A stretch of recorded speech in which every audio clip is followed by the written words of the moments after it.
오늘은 가나안 여인의 믿음이라고 하는 제목으로 함께 말씀을 나누겠습니다. 가수 한영애라고 하는 분이 부른 노래 중에 조율이라는 곡이 있습니다. 제가 이 곡을 처음 들었던 것은 2011년 나는 가수다라는 프로그램을 통해서 처음 들었습니다. 이 노래의 가사 중에는 이런 표현이 있는데 한번 들어보십시오. 잠자는 하늘님이여 이제 그만 일어나요. 그 옛날 하늘빛처럼 조율 한번 해주세요. 이 곡의 노랫말은 이 인간의 이기심으로 병들어버린 이 땅을 바라보면서 여전히 무관심한 태도를 보이고 있는 신을 향한 외침을 담고 있습니다. 여기에서 하늘님이 잠을 자고 있다라고 하는 묘사는 기독교인으로서는 굉장히 받아들이기 어려운 표현이기도 합니다. 그래서인지 이 과거 이 노래가 한참 회자되고 또 인기가 되었을 때 제가 들었던 한 설교에서 어떤 목사님께서는 이 가사가 너무 불경한 표현이다 이렇게 이야기하신 적도 있습니다. 그런데 우리는 인생을 살아가면서 이 침묵하시는 하나님에 대해서 종종 경험을 할 때가 있지요. 분명히 우리는 하나님이 살아계심을 믿음으로 바라보고 또 신앙생활을 하고 있지만 우리의 지성으로는 도저히 이해할 수 없는 하나님의 부재를 경험할 때가 있습니다. 노랫말처럼 꼭 이 하나님께서 주무시는 것 같다라는 생각이 들기도 합니다. 비단 우리의 인생뿐 아니라 이 성경의 많은 저자들이 하나님의 이해할 수 없는 부재를 경험했습니다. 그 가슴 절절한 고백들이 시와 예언의 말씀으로 우리가 읽는 성경에 기록이 되어 있지요. 여러분, 이들 중에서 가장 대표적인 사람이라고 한다면 아무런 이유 없이 고난을 당해야 했던 이 욥을 꼽을 수 있습니다.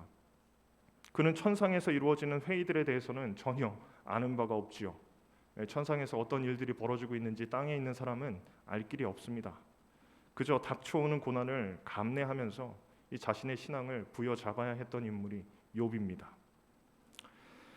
지난 코로나의 시기를 좀 더듬어 보면 우리는 침묵으로 일관하고 또 아무런 응답도 주지 않는 하나님을 많이 경험했던 것 같습니다.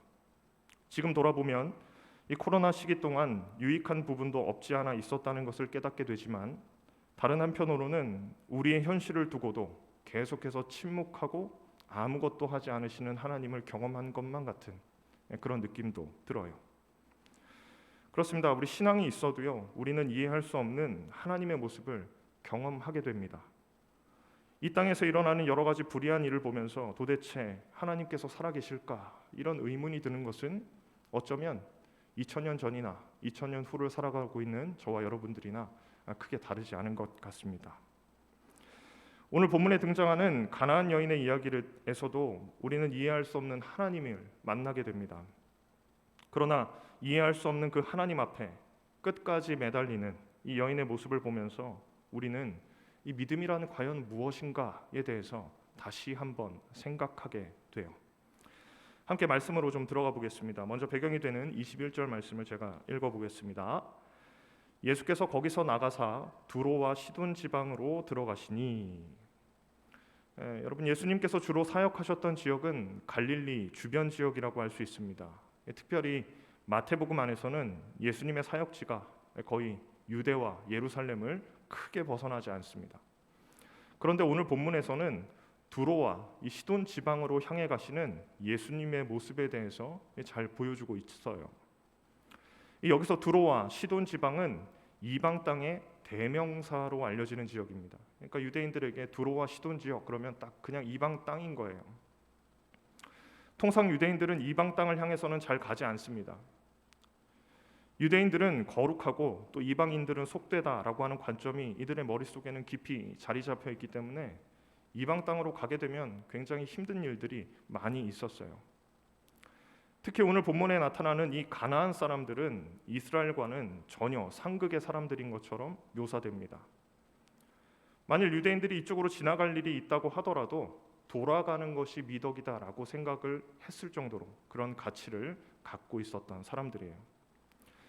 많은 학자들은 이 마태복음이 유대인들을 위한 복음서라고 해석합니다. 마태가 유대인들을 배려하면서 이 복음서를 기록했다면 이방 땅으로 가는 예수님의 모습은 빼는 것이 더 적절했을지도 모릅니다.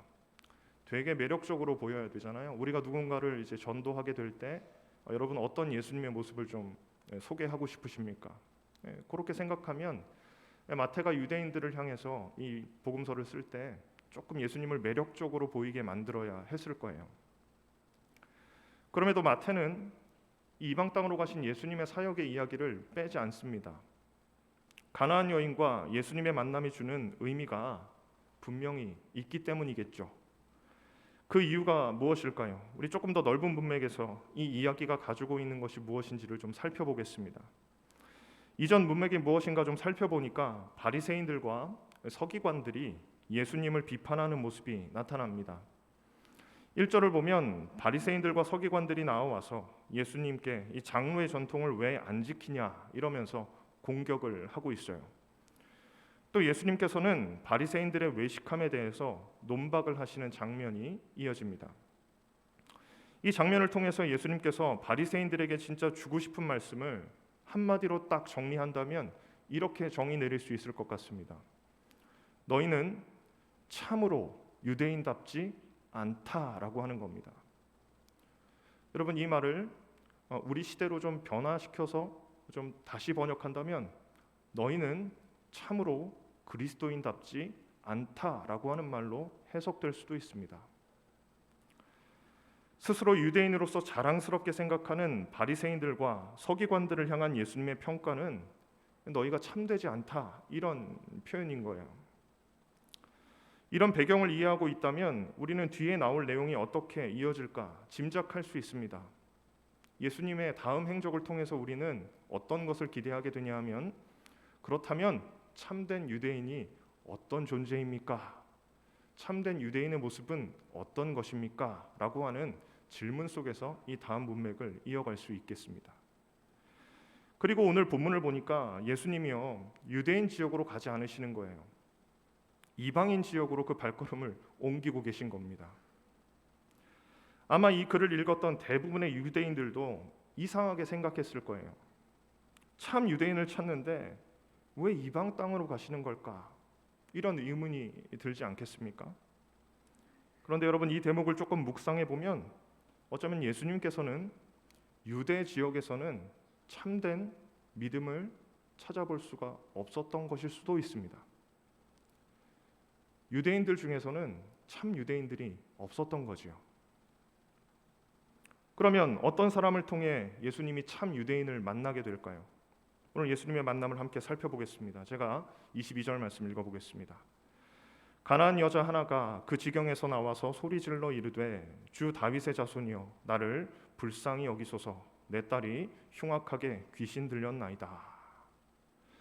여기 보니까 가나안 여자 한 명이 등장합니다. 마태는 이 여인을 묘사하면서 다른 특징들에 대해서는 침묵하고 있습니다. 이 여인이 현재 입은 옷이 무엇인지, 이 여인이 직업은 무엇인지, 아니면 이 사람의 경제적인 상태나 지위에 대해서는 아무런 관심이 없습니다. 그저 마태가 주목하고 있는 것은 딱 하나입니다. 이 사람의 출신 성분이지요. 마태는 이 여인을 가나안 출신의 여자로 소개합니다. 번역하면 이방인 여인이라는 얘기예요. 이 가나안 여인이라고 하는 칭호에는 유대인들이 가지고 있는 철저한 가치가 드러나고 있습니다. 유대인들에게 가장 중요했던 것은 이 사람이 아브라함의 혈통인가 아닌가가 가장 중요했던 거예요. 이게 너무너무 중요한 표지 역할을 했습니다. 그리고 마태는 그 유대인의 시각에서 이 여인을 콕 집어내고 있는 겁니다. 그녀는 문제가 많은 이방인 여인이었습니다. 그 여인이 예수님께 이렇게 외치고 있습니다. 주 다윗의 자손이여.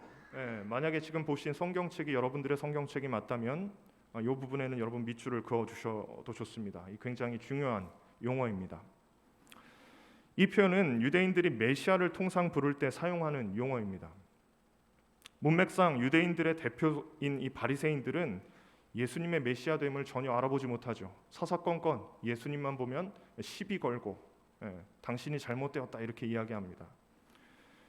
그런데 이 이방인 여인이 예수님에 대해서 주 다윗의 자손이요, 그러니까 당신을 메시아다 이렇게 이해하고 있는 거예요. 도대체 이 여인이 예수님에 대해서 어떻게 알고 있었는지 잘 모르겠습니다. 성경이 침묵하고 있기 때문에 우리는 그 부분에 대해서는 알 길이 없어요. 그런데 그는 율법에 정통한 유대인들보다도 예수님을 알아보는 귀한 눈을 가지고 있지요.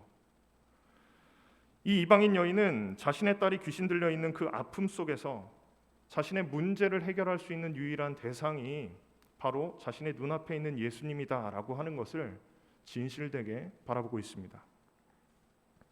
이 이방인 여인이 예수님께 소리를 지르기 시작했습니다. 여기서 이 소리 질러라고 하는 표현은 미완료 시제입니다. 이 미완료는 완료가 되지 않았기 때문에 계속해서 간구하는 형태로 진행되는 그런 표현이에요. 그러니까 계속해서 소리치고 있었다는 것을 의미하죠. 도대체 이 여인의 소리가 어떤 느낌이었을지를 알기 위해서 23절 말씀 제가 읽어보겠습니다. 예수는 한 말씀도 대답하지 아니하시니 제자들이 와서 청하여 말하되 그 여자가 우리 뒤에서 소리를 지르오니 그를 보내소서. 여기 보니까 제자들이 나서서 예수님께 이 해결을 요청하고 있습니다. 이런 생각이 좀 들죠. 제자들이 오죽 시끄러웠으면 아니면 오죽 간절해 보였으면 이런 요청을 했을까, 이런 생각이 좀 들어요. 그러니까 제자들이 듣기에 이 가나안 여인의 소리가 너무나도 크고 너무나도 지속적이었기 때문에 듣기가 힘들었던 것 같아요. 그만큼 이 여인은 지금 간절하고 애가 타는 심정으로 예수님을 부르고 있습니다. 자, 여러분, 우리가 이쯤에서 한번 생각을 해봐야 됩니다. 우리는 통념상 이 대목에서 예수님의 반응이 어떠해야 하는지를 알고 있습니다. 비록 이방인 여인이지만 우리가 믿는 예수님께서는 이 국적과 신분을 떠나서 믿음이 있고 간절하게 부르짖는 사람의 요청을 들어주시는 사랑의 하나님이죠. 그러니 이 여인의 요청에 민감하게 반응하셔야만 합니다. 우리가 믿는 하나님은 그런 하나님입니다. 그런데 오늘 본문에서 예수님은 이 가나안 여인의 간절한 이 요청을 3번이나 거절하시죠. 이상합니다. 제가 여러분 신대원 준비하면서 암기했던 하나님의 성품에 대한 구절이 있는데 그것을 외우면서 너무 은혜롭기 때문에 아직까지 기억나는 그런 표현이 있습니다. 제가 이거를 5글자로 외웠는데 자은노인진 이렇게 외웠습니다. 이걸 이제 좀 풀면 이렇게 해석이 돼요. 자비롭고 은혜롭고 노하기를 더디하며 인자와 진실이 많은 하나님이라. 여러분, 우리가 믿는 하나님이 그런 하나님 아니겠습니까? 자비로우시고 은혜로우시고 우리의 모든 요청에 대해서 긴급하게 반응하실 수 있는 분이라고 우리는 생각하지요. 그런데 오늘 이 예수님의 모습이 굉장히 낯설게 느껴져요. 예수님께서 3번이나 이 여인의 요청을 거절하시기 때문입니다. 그러면 예수님께서 어떻게 이 불쌍한 여인의 요청을 거절하시는지 함께 좀 살펴보겠습니다. 23절 말씀 상반절만 제가 다시 읽어보겠습니다. 예수는 한 말씀도 대답하지 아니하시니. 계속해서 부르짖고 있는 여인의 간청에도 예수님이 한 말씀도 대답하지 않으셨다, 이렇게 이야기합니다. 여러분, 이거를 아이들 말로 번역하면 씹다 이렇게 표현할 수 있어요. 조금 유식한 용어로 우리가 표현하면 침묵이라고 부릅니다. 그죠? 여러분, 성경에서 침묵은 대부분 반대와 거절을 의미해요. 요즘 우리가 묵상하고 있는 본문이 사무엘서죠. 여러분, 사울이 하나님께 무엇인가를 간절히 물을 때 하나님께서 침묵하시는 장면이 등장합니다. 무슨 사인이냐 하면 거절의 사인이에요. 내가 일하지 않겠다, 이런 의미예요. 거의 대부분의 본문에서 하나님의 침묵은 하나님의 거절을 의미합니다. 그러니까 지금 예수님의 침묵은 여인의 요청을 거절하는 것으로 해석될 수 있겠죠. 그러자 이제 제자들이 나서서 이야기합니다. 23절을 보면 그를 보내십시오 이렇게 표현하고 있죠. 여러분, 생각해보면 좀 이상하지 않습니까? 제자들이 보낼 수 있잖아요. 너무 시끄러우니까 이제 다른 곳으로 가라, 이렇게 제자들이 말할 법한데 왜 제자들이 예수님께 그를 보내십시오 이렇게 이야기할까요? 여러분, 이 보내주십시오라고 하는 표현은 자유롭게 해달라는 의미입니다. 그러니까 여인을 자유롭게 해주십시오라고 하는 제자들의 요청인 거예요. 이 부분을 조금 유연하게 해석하면 이렇게 해석할 수 있죠. 제자들이 이 여인의 간절한 외침에 감동한 것일 수 있습니다. 끊임없이 계속해서 간절한 마음으로 믿음으로 예수님께 나오는 이 여인의 마음에 제자들이 감동한 거예요. 그런데 여러분, 제자들도 유대인이거든요. 똑같은 시각에서 이 여인을 바라보고 있을 거잖아요. 그 제자들의 마음이 감동됐다 된 겁니다. 이게 너무 놀라운 일이죠. 이제 예수님께서는 비록 저 여인의 이방인됨을 통해서는 고쳐주시지 않더라도 제자들을 봐서라도 이 여인을 좀 해결해 주셔야 되지 않을까. 그런데 예수님께서 두 번째로 거절하시는 장면이 24절에 등장합니다. 제가 읽어보겠습니다. 예수께서 대답하여 이르시되 나는 이스라엘 집에 잃어버린 양 외에는 다른 데로 보내심을 받지 아니하였노라. 나는 이스라엘 집에 잃어버린 양들에게로만 보내심을 받았다. 이렇게 이야기하시면서 거절하시는 겁니다. 그러니까 예수님께서는 지금 이 여인의 이스라엘 사람, 곧 유다 사람이 아니기 때문에 내가 이 여인을 돌볼 필요성을 느끼지 못한다는 이야기예요. 여러분, 이 대목도 좀 이상하죠? 어색한 예수님 아닙니까? 그런데 이 이야기를 들었던 여인이 이렇게 반응합니다. 25절 말씀 제가 읽어보겠습니다. 여자가 와서 예수께 절하며 이르되 주여 저를 도우소서. 여자가 한 걸음 더 다가왔습니다. 그리고 다시 요청합니다. 주님, 저를 도와주십시오. 여러분, 이 이방인의 모습이 대단하다고 느껴져야 됩니다. 여러분들 누군가에게 어떤 요청을 할 때 거절을 당했는데 한 걸음 더 다가가서 다시 요청하실 수 있겠어요? 예수님께서 두 번 거절하셨는데 처음에는 침묵으로, 두 번째는 인종차별적인 발언으로 거절하신 겁니다. 그럼에도 불구하고 이 여인이 그 믿음의 대상에게로 한 걸음씩 나아가는 거예요. 자꾸만. 여러분, 이쯤 되면 예수님께서 이 여인의 믿음을 보셔야만 합니다. 침묵과 거절 가운데 예수님을 바라보는 이 여인의 믿음을 바라보셔야죠. 그런데 예수님께서는 더 충격적인 발언으로 응수하셨어요. 제가 26절 말씀 읽어보겠습니다. 대답하여 이르시되 자녀의 떡을 취하여 개들에게 던짐이 마땅하지 아니하니라. 여러분, 되게 충격적인 표현입니다. 우리가 이 말을 듣는 당사자가 아니기 때문에 제3자가 이 말을 듣기 때문에 우리는 조금 유연하게 받아들일 수 있겠지만 진짜 이런 표현을 예수님께서 하셨을까라는 생각이 들 정도로 이 표현은 굉장히 무게감이 있는 말이죠. 여러분, 여기서 두 가지 단어가 우리에게 충격을 줍니다. 첫째는 개들이라고 하는 표현입니다. 여기서 개라고 하는 표현은 당시의 유대인들이 이방인을 바라보던 그 시각 그대로를 반영한 용어입니다. 이방인들을 바라보는 유대인들의 시각이 어땠을까요? 개처럼 본 거예요. 두 번째는 던지다라고 하는 표현을 씁니다. 아마도 여러분 댁에서 강아지 키우시는 분들이 종종 계실 텐데 강아지에게 밥 줄 때도 이렇게 던져주지 않습니다. 사랑하는 마음으로 그릇에 담아서 주잖아요. 그러니까 이 두 가지의 표현은 철저하게 이 모멸감을 느끼게 만드는 그런 거절인 거예요.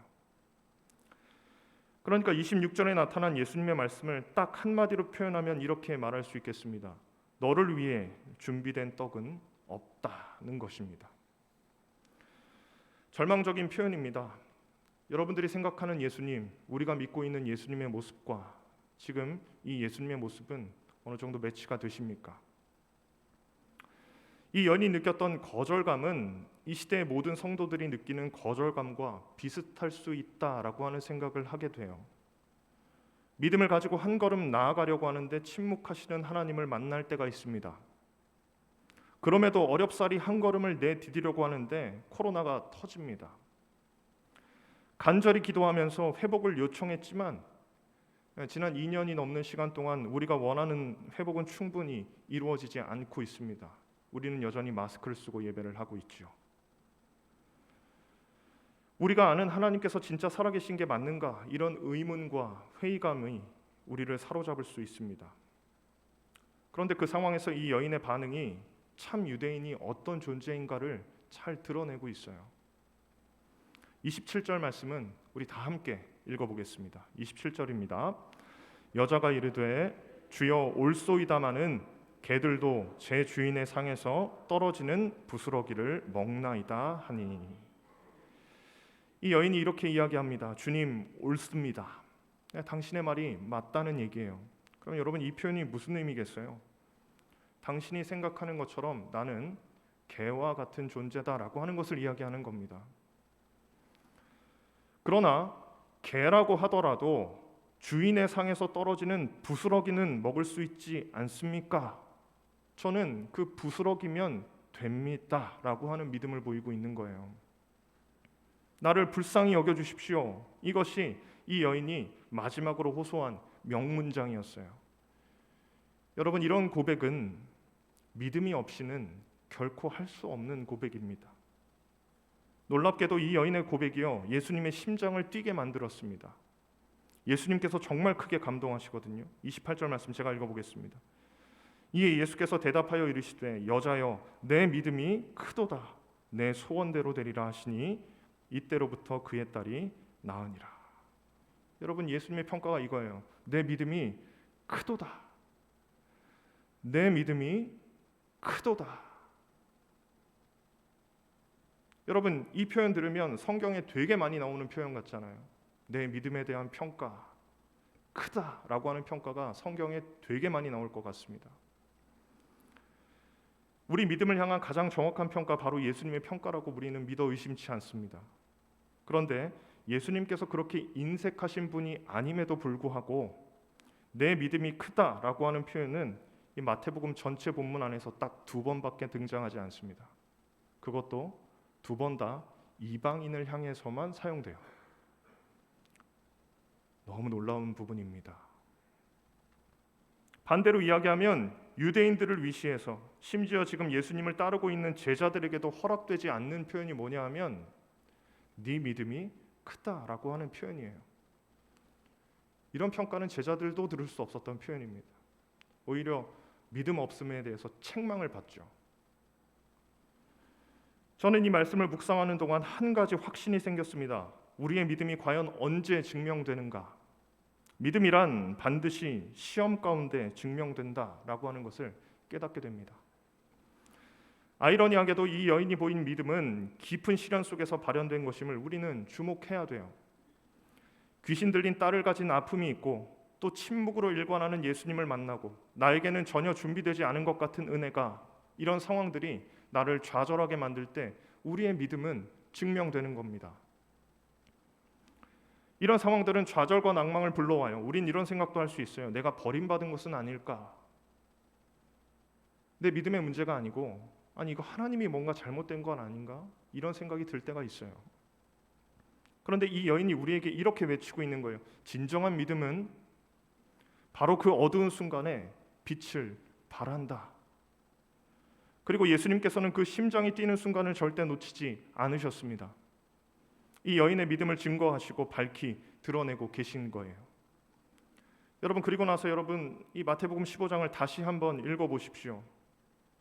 자신의 인생에 아무런 문제가 없다고 여겼던 이 바리새인들과 서기관들을 통해서는 발견할 수 없었던 것이 바로 믿음이에요.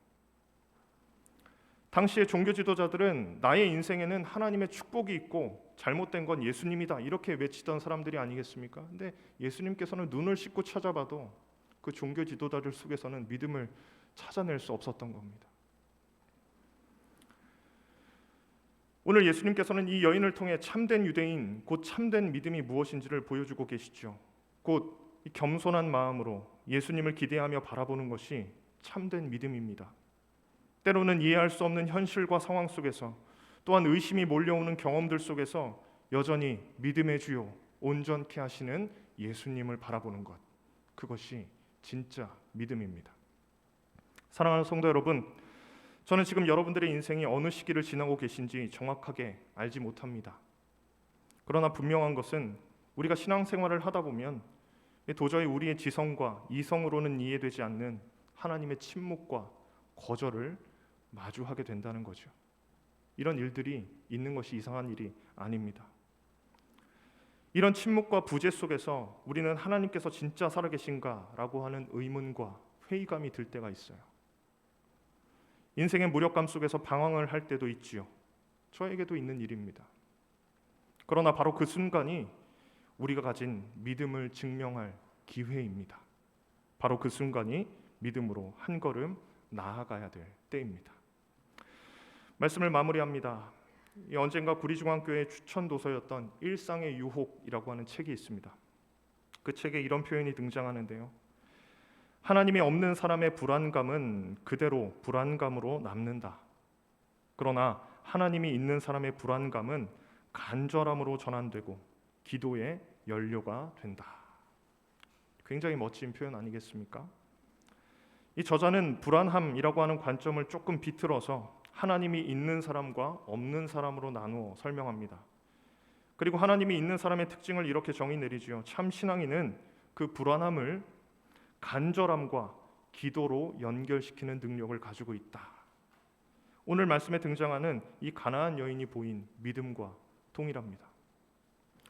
이제 시작하는 한 주, 비록 우리의 삶이 녹록하지 않고 힘겹고 또 보이지 않는 하나님께서는 침묵으로 일관하시는 상황이 이어진다고 하더라도 우리의 믿음의 대상이신 예수님을 온전히 바라보시면서 승리하시는 저와 여러분 되시기를 간절히 소망합니다.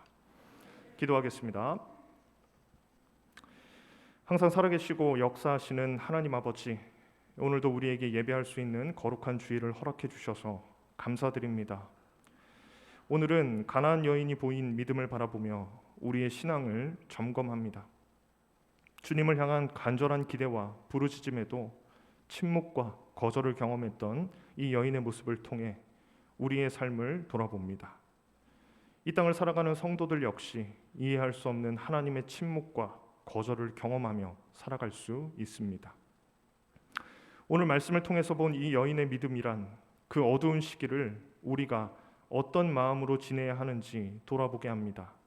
그 시기를 지나는 동안 우리의 믿음이 연약해지지 않도록 우리를 붙잡아 주시옵소서. 더욱 굳건한 믿음으로 주님을 향해서 눈을 들어 주님께로 나아가는 우리 모든 성도가 되게 하옵소서. 그래서 마침내 주님께서 우리를 향해 얼굴을 비추실 때 우리의 믿음이 빛을 발하며 증거되는 놀라운 역사를 보게 하옵소서. 이 모든 말씀 우리를 사랑하시는 예수님의 이름으로 기도합니다. 아멘.